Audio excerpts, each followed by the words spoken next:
Hello again, my Spartan brothers and sisters. This is Kadima with another God of War Ragnarok build video, to which I believe this is going to be one of my last build videos because I am basically running out of ideas. I think I have covered pretty much every possible build in the game, and by that I mean builds that make sense instead of just I could put random stuff together and call it a new build, but that's not really a build, is it? So this will be the last one, I believe, as in general builds for this game. I have used pretty much every single piece of armor and gear and amulets that I find it to be worth using in the game, and made a lot of videos on these. Um, in any case, I will be uploading more stuff about God of War Ragnarok, so this is not the end of the game. It's just most likely the end of the build creation um, and build explanation videos. In any case, this is the basic build, really. I don't have a better name for it. And the reason why I made this build is because I've seen quite a lot of people on Facebook groups and all that, posting their stats and showcasing their builds. And I did run into quite a lot of people just using the basic armor set, and therefore I decided to try making a build with this myself. So for the chest, wrist, and waist, we are using the survival gear. They have absolutely no perk, no bonus. They just give you a good amount of stats in general across the board. So nothing special there. There's not even a lot to talk about it, because if there's no perk, what am I going to explain here? There's nothing to explain. As for the amulets, I decided to go for this build with anything that can boost up the stats as well, but also put up the melee damage. The reason why I decided to do that is because I gotta say, in terms of damage, this build is the worst I have used so far. I have made so many build videos, and when I was using this one, honestly, you get so many good stats all across the board, but then the damage that I am putting out there is just not impressive at all. I mean, I've made a build video a couple of days ago, and I absolutely destroyed both the Berserker King and Gna using that build. I mean, the damage output was absolutely insane. I've made previous build videos when the damage was not insane, but it was quite good. I was still putting out a good amount of damage. Now, with this case, even though we have nearly 500 strength and nearly 300 runic, I cannot honestly recommend anyone to use this set for the end game. And it kind of explains a lot for what I have seen. A lot of people out there have been talking about, oh, I'm struggling with Gna, I'm struggling with the Berserker King. And then when I ask, okay, what set are you using? "Oh, I'm using the survival set." I mean, that makes sense, my friends, because this set, honestly, it's terrible for these boss fights. I have used it myself just now to kill the Berserker King and to kill Gna, and I gotta say, I have never taken this much long to kill them, because the damage is just not there. The build gives you nothing worthy of you using this. So I know I shouldn't probably say this, because if I'm making the build, I should probably say, yeah, go guys, try this yourselves. I'm quite inclined to say the opposite. Don't try this. Don't use this. This is useless. It's absolutely rubbish. And I tried playing around with the enchantments, see if maybe if I use different enchantments, doing different things, it would fix the problem. It just doesn't. There's nothing in this build that makes it good. I'm not even going to say phenomenal or absurd or insane. No, it's just not even good. Is it okay? Yeah, I guess it's okay if you want to take ages to kill anything in your path, I guess. Um, but any case, back to the build.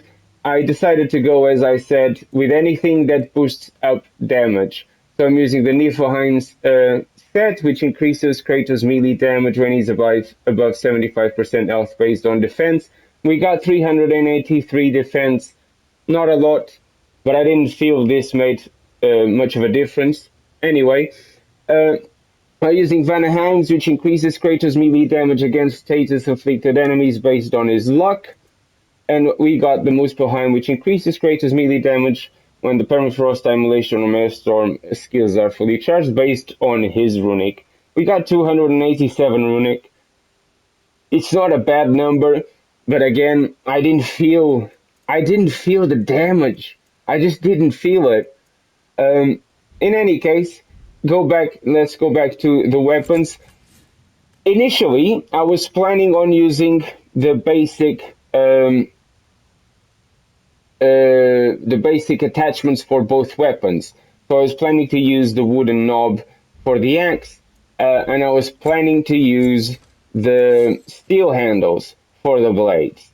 I'm going to make this change just so you can see the difference. So if I use the basic, you end up with 425 strength. I gotta say, when I first started doing this, it took me forever to do any amount of impressive damage. It just wasn't happening.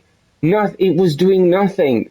So not only you don't have a perk on your armor, you don't have a perk on your weapons, but also the damage doesn't really do anything for you. So unless you want to play the game as basic as possible, again, I wouldn't recommend going with this.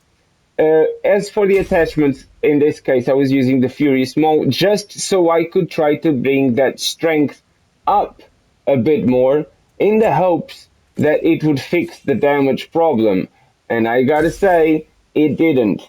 Both on the axe and on the blades, I'm using the ones that boost strength, so the Deadly Obsidian handles on the blades and the Furious Maul on the axe, and it still didn't fix the problem. For the spear, I was using the number one option when it comes to increase strength. So I was using the Hind of the Four Winds. It's the one that gives you the highest amount of strength stats for the spear, and this also didn't seem to make much of a difference. As for the light and runic attacks, in this particular build, I mean, use whatever. I don't think anything is going to be better than anything, to be honest.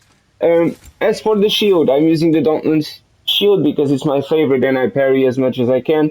And because I parry as much as I can and I have 216 luck, I was using the Round of Disruption, hoping that at least the elemental storms will help that damage, considering we got 287 runic. That was also not the case. So, again, it might have been just me, but I felt that trying to go as basic as possible for this build, it just wasn't worthy. I was using Wrath for the Rage and the Relic. I was initially using the Talisman of Mine, but then when I killed the Berserker King, I changed to the Hilt of Skofnug to kill the Valkyrie Queen, and God knows how many times I had to try. Took me about 5 to 6 attempts to be able to kill her the way I wanted to kill her. Just because I was taking so long to kill her that the portion of the fight against Gna was just about 6 to 7 minutes long. It's like, I'm not going to put this in the video. So I had to keep trying and trying. In any case, I'm just going to showcase how the build works against the boss rush challenge, which I normally do in all my videos before I go on to the Berserker King and the Valkyrie Queen. So as you see, nothing special going on in terms of damage here.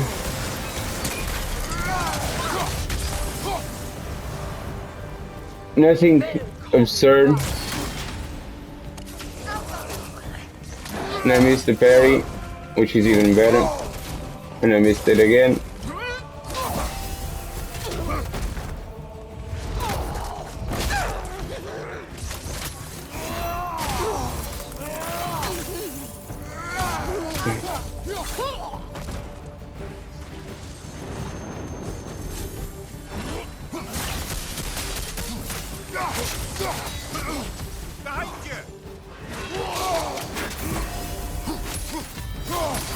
I just didn't see where he went.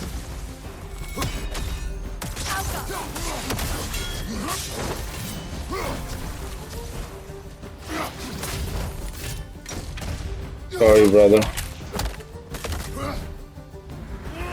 Yeah, so as you can see, even when I'm using the build, I mean, it's obvious there's nothing going on for it. It's just me playing and hitting things. Which, I mean, it's okay, but I just wanted something more. You know? Something to look forward. And this build just doesn't offer you anything.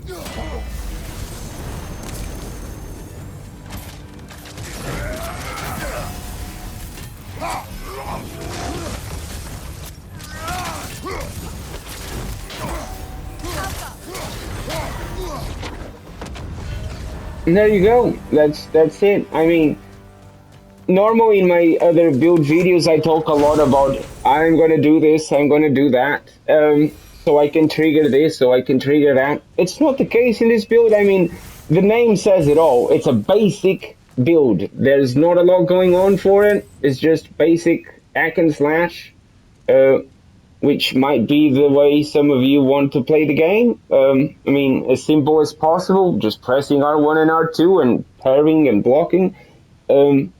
It's not really how I like to play the game. I like to have something to focus on when I'm fighting a boss. Try to get some sort of advantage. In any case, let's skip it to the Berserker King and to Gna. Right, let's summon this Berserker guy. Unfortunately, I won't be commenting much on what I'm doing or trying to do because, as I explained in the previous video, there's no real focus here. It's just me dishing out damage here and there, trying to do what I can.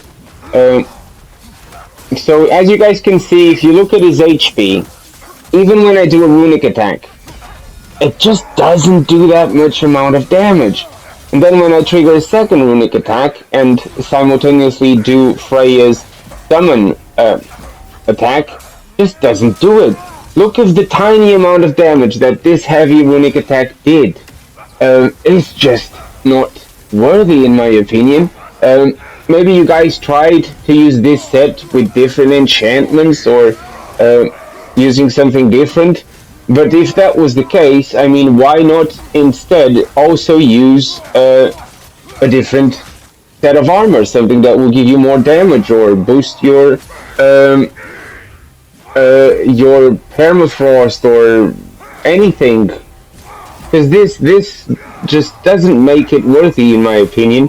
Look at the amount of HP that my R2s do with a spear. It's just nothing. It's so a small amount of damage. Look how long I've been fighting this guy. In my previous build video, this guy had been dead already. I would be probably finishing Gna by now, but now it just doesn't do it. And I'm staying quite on top of him, as you can see. Even when he's doing all these attacks, I'm trying to stay close to him, to parry him all the time, to make the fight as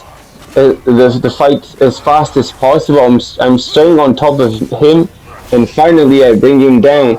But Jesus, this was a very long fight. Now for the Valkyrie Queen, I'm going to start the same way I always start. Heavy runic with the spear, because he kind of traps her in that little corner. Heavy runic with the blades. Heavy runic with the axe.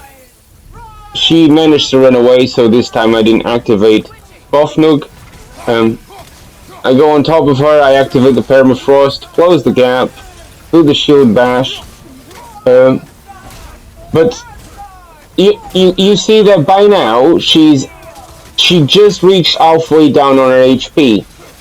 With pretty much any other of my builds, I would have killed her by now. And if I haven't killed her, I mean, I would have left her with just 2 HP bars left, but not with this one. So I gotta say, again, it just doesn't do it for me. If you guys want to give it a try, it's entirely up to you. If you have tried it and you have a different opinion, please leave a comment down below. And tell me why, because I would really like to understand why would you prefer to use such a build when there are so many other better options out there. In any case, this fight is coming to an end. I am going to finish her off by activating the permafrost, pairing, and she is done. Please consider subscribing to the channel if you haven't yet. We are nearly 300 subscribers now, which I very much appreciate. This is Karima saying goodbye, and I hope you have a lovely day. Cheerio!